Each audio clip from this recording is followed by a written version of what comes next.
కుటుంబంలో ఉన్న గ్రహాలలో కుజగ్రహం ఒకటి.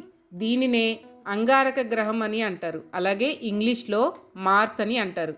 ఇది భూమి కన్నా చిన్న గ్రహం. 4250 మైళ్ళ వ్యాసం అంటే డయామీటర్ కలిగి ఉంటుంది. సూర్యుడి నుండి 14,20,00,000 మైళ్ళ దూరంలో ఈ గ్రహం ఉంది. భూమికి ఒక వైపున శుక్రుడు అంటే వెనస్ ఉంటే మరొక వైపున అంగారకుడు అంటే మార్స్ ఉన్నాడు. ఈ గ్రహం పూర్తిగా అగ్నిపర్వతాలు, అగాధాలు, లోయలతో నిండి ఉంటుంది.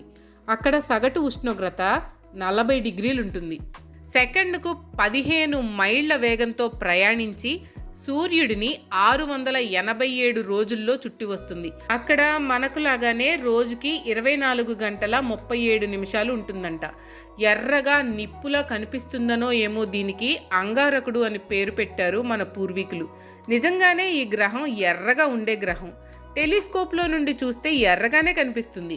కొన్ని సమయాలలో మామూలు కంటికి కూడా ఎర్రగా కనిపిస్తుందట. ఉపరితలం మీద దాదాపు 3 వంతుల ఎరుపు, నారింజ రంగుల్లో కనిపిస్తుంది.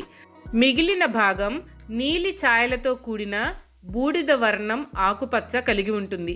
ఎక్కువ భాగం ఎరుపును కలిగి ఉంటుంది కాబట్టి మనకు ఎర్రగా కనిపిస్తుందట. ఇంతకీ ఆ గ్రహానికి ఎర్రదనం ఎందుకు వచ్చినట్లు? గ్రహాల మీద పూర్తిగా పర్వతాలు, లోయలు ఉన్నాయి అనుకున్నాం కదా, దానిలో ఎక్కువ సిలికా రాళ్ళు ఉన్నాయట. అవి దాని వాతావరణంలోని ఆక్సిజన్ను పీల్చుకుని తుప్పు పట్టిపోయాయట.